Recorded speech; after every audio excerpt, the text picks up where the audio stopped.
विठ्ठला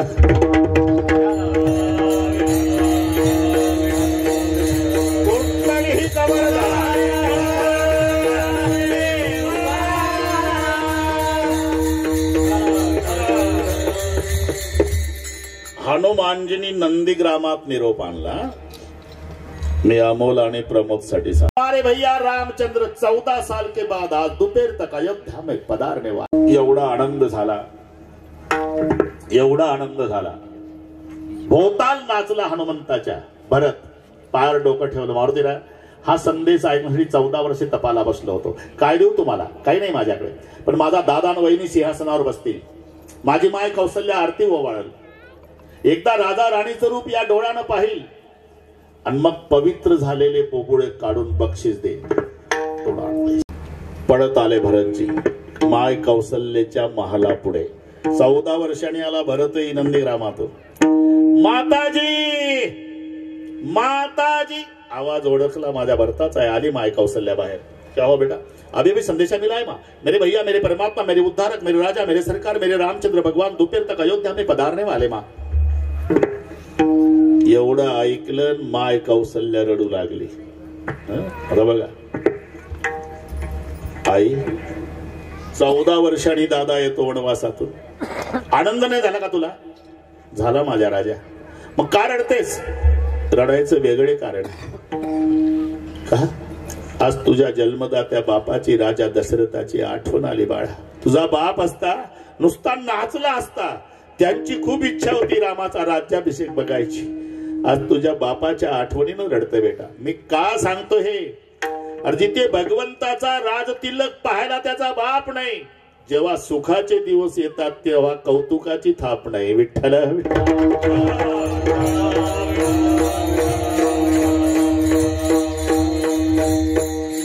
गए हुए कभी आते नहीं, वो आते नहीं लेकिन हर साल उसकी उस दिन याद आती है. याचं नाव आहे पुण्यस्मरण. आणि म्हणून त्यासाठी अभंग घेतला. जे कर्म आहे ते भोगावंच लागते ना. अजिबात घाबरू नका, उलट भोगायसाठी तयार राहा. आलिया भोगासी असावे सादर. तर ठीक आहे, पण त्याच्या पुढचे शब्द देवावरी भार घालून या, त्याच्यावर जबाबदारी टाकून. कारण त्याच्यावर जबाबदारी टाकल्याशिवाय तो आपल्या प्रकरणात लक्ष घालत नाही ठरलेलं आहे. नाही तर ते ओढत आणलं धुरपता बाईला. धुरपता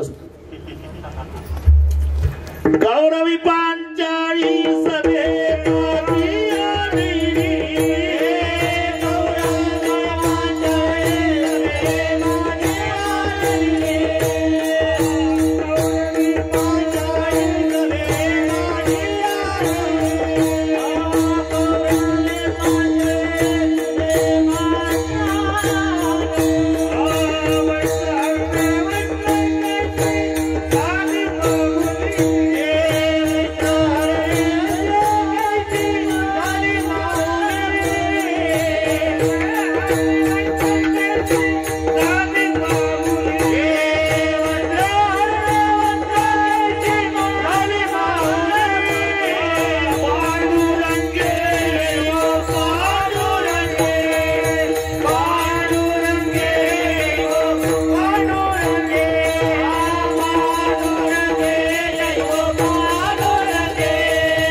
वस्त्रे कैची झाली माऊली. द्रौपदीला ओढत आणलं सभेत. पहिल्यांदा भीष्माकडे पाहिलं, न्याय देतील, त्यांनी खाली मान घातली. बरं का? द्रोणाचार्याकडे पाहिलं, त्यांनी खाली मान घातली. बघा जॅकेटवाले. कृपाचार्याकडे पाहिलं, त्यांनी खाली मान घातली. जाऊ द्या बाहेरचे बुवा आहे, आपले 5 बसले. मग 5 पतीकडे पाहिलं, चौघांनी खाली माना घातले. धर्म, अर्जुन, नकुल, सहदेव. पण एक गरम रक्ताचा होता. असते भावात 1000 हत्तीचं बळ आणि तुम्हीच घरी गेल्यावर डोकं चालवा. 1000 हत्तीचं बळ त्याच्या बायकोचे केस दुसऱ्याच्या हातात सहन होईल? उठणार होता ताडकन थापच मारली मांडीवर धर्माला. थांब बेमा उठू नको दादा. दिगदे दुःख पराणे धर्मराज याला म्हणतात. दिदले दुःख पराणे उसने फेडू नयेची सोसावे. देव तयाला शिक्षा देईल म्हणून उगेची बैसावे. मजा पहा. आता मराठीला अभिजात दर्जा मिळाला तर मराठीतली मजा सांगतो. अजून आम्ही मराठी बोलणारे महाराष्ट्रातले मराठी लोक पण आम्हालाच मराठी येत नाही. दर्जा तर मिळाला आहे का नाही? सांगा बरं, रेल्वे स्टेशनला काय म्हणतात मराठीत? अभिजात दर्जा. जाऊ दे, आम्हाला काही घेत नाही आपल्या कामाचं. ते काय म्हणतात हे माहिती नाही, तेच बरं आहे. ते बरंच लांब आहे, मी पाहणं शोधलं. ते अग्निरथ निवास स्थान, ते रेल्वे स्टेशनचं भाषांतर मराठीत आहे. अग्निरथ निवास स्थान. अरे मग एवढं म्हटलं रेल्वे स्टेशन बरं ना, त्याच्यापेक्षा ठेस नाव गेलो हे तर त्याच्यापेक्षा बरं. इथली मजा. 2 भावाचे शब्द मराठीतले. आता तुम्हाला आनंद वाटेल. धर्मराजाचे तेच शब्द, भीमाचे तेच शब्द, पण दोघांचे अर्थ 2. पुन्हा एकदा मजा. धर्मराज म्हणतोय दिदले दुःख पराणे उसने फेडू नयेची सोसावे. देव तयाला शिक्षा देईल म्हणून उगेची बैसावे. ते शब्द भीमानं वापरले, फक्त चढ उतारात फरक केला. दिदले दुःख पराणे उसने फेडू नयेची सोसावे. देव तयाला शिक्षा देईल म्हणून उगेची बैसावे. मजा आली ना? एक भाऊ धर्मराज, एक भाऊ भीम, पण शब्द तेच, अर्थ 2. धर्मराज मवाळ आहे. दिदले दुःख पराणे उसने फेडू नयेची सोसावे. देव तयाला शिक्षा देईल म्हणून उगीची बैसावे. भीम दिदले दुःख पराणे उसने फेडू नयेची सोसावे. देव तयाला शिक्षा देईल म्हणून उगीची बैसावे. जमलं ना? पण नाही चाललं ना. शेवटी द्रौपदीला वाटलं आपलं रक्षण आपल्या बाहुबलाने करावं. नाईलाज झाला आणि बरोबर 11:30 द्रौपदीनं देवाला आवाज दिला. कोठे गुंतला असे द्वारकेच्या राया, आणि आला देव. द्रौपदी रागावली. देवा तुला कळत नव्हतं का? आता द्रौपदीला केस धरून ओढत आणणार आहे. कळत होत. मग तू लवकर का नाही आला? मी तर 10लाच आलो. मग कुठं 1.5 तास चहा पित होता का? नाही, मजा बघत होतो. खरं सांग द्रौपदे, तुला ओढत आणल्या माझी आठवण आली का? मी बघत होतो त्या म्हाताऱ्या भीष्माकडे पाहत होती. त्याने खाली मान घातली द्रोणाचार्याकडे बघत होती. त्याने खाली मान कृपाचार्याकडे बघत होती. तुझ्या 5 मिस्टरकडे बघत होती. बाहुबलानं प्रयत्न केला. नाईलाज झाल्यावर 11:30 मला मोबाईल केला. मग धावलो. का? भार घातली यावरी होईल कैवारी.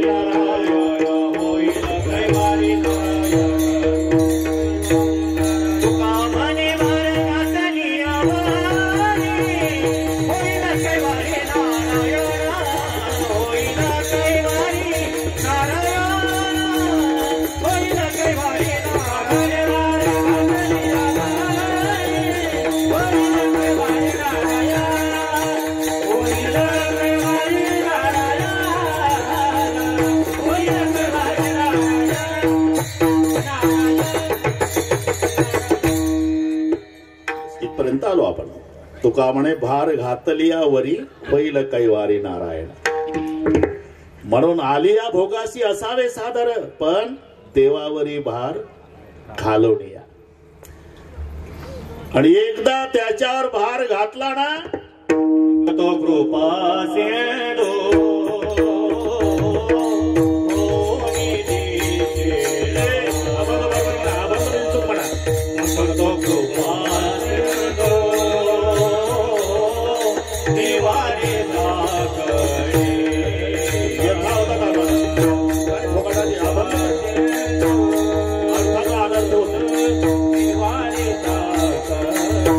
काय दुःख आहे तुम्हाला?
मोबाईल मध्ये पाहून घ्या बरोबर.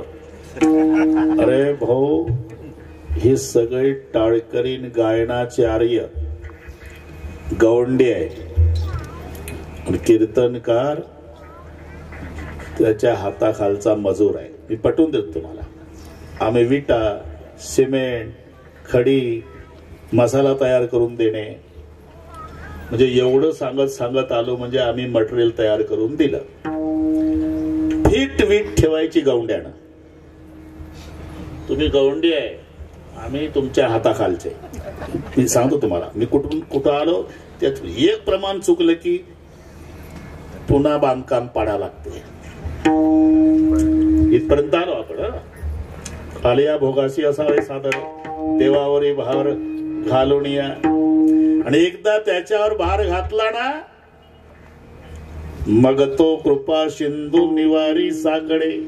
इतकी फिटिंग आहे ते. बस तो कृपा सिंधू. आता काय 20 मिनिट आहे. निवारी साकडे पाहू काय होत्या. हे रते बापुडे काय रंग. आपण दुसऱ्या चरणापर्यंत आलो. काय झालं ते होऊन जाऊ द्या. नोटे यांच्या प्रथम पुण्यस्थितीवर भजन करणारा जनसागर. एवढे हात येऊ दे राजा. हा, लवकर घे. हात दुखायच्या आधी घे. आणि एका तालात भाषणाच्या टाळ्याने ठोकायच्या आता. भजनाच्या विठोबा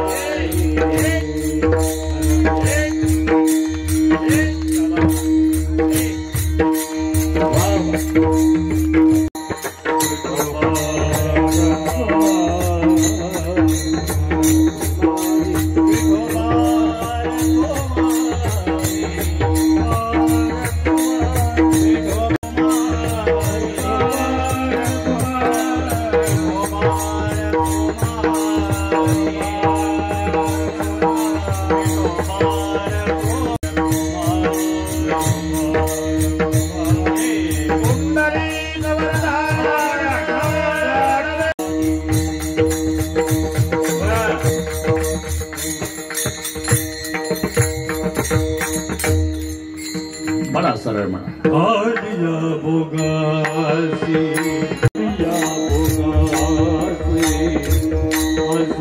आलिया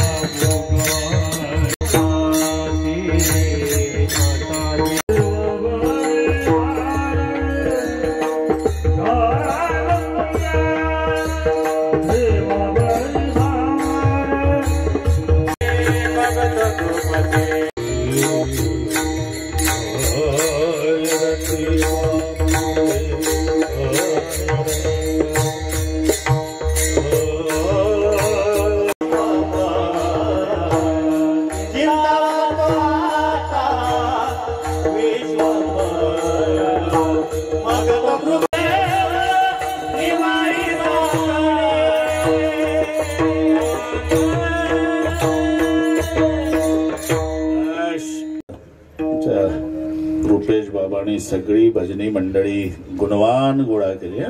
काही काट घसर नाही. दोन्ही मृदंगाचार्य, गायनाचार्य तर कुठून आवाज आणतो एवढा उंच कुणाच नाहीत.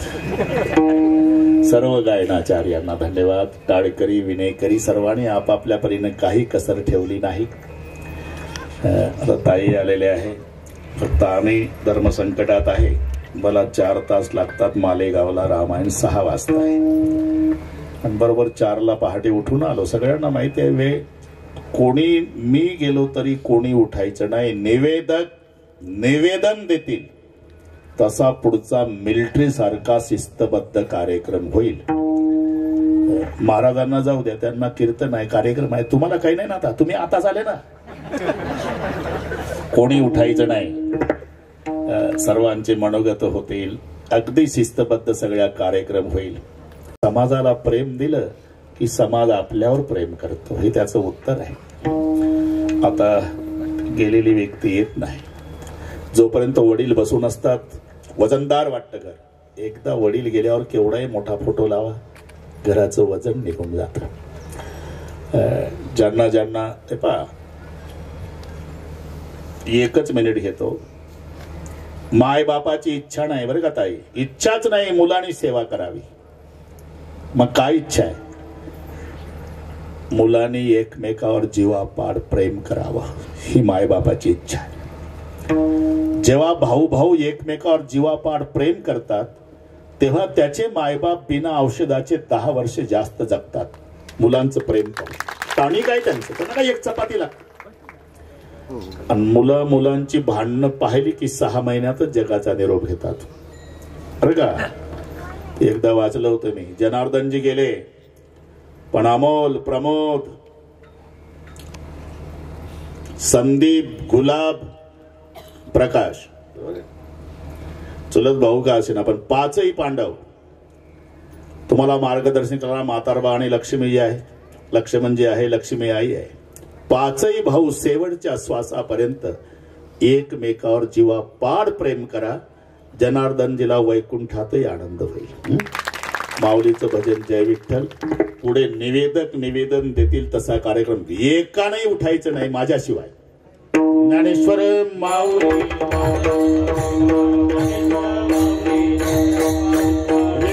जय जय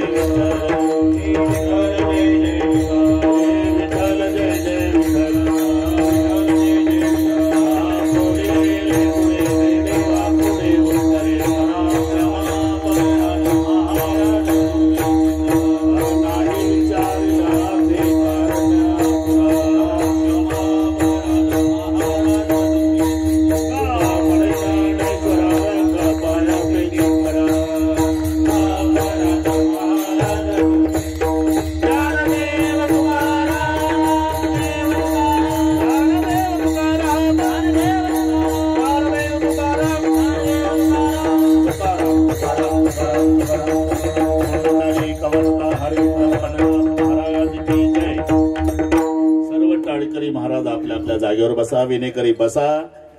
बसल्यातलं कोणी उठू नका. निवेदक माईक जवळ या. कोणीच उठायचं नाही. ते सांगतील तसा कार्यक्रम जेवणासहित तेच सांगतील. इथे माईक आहे.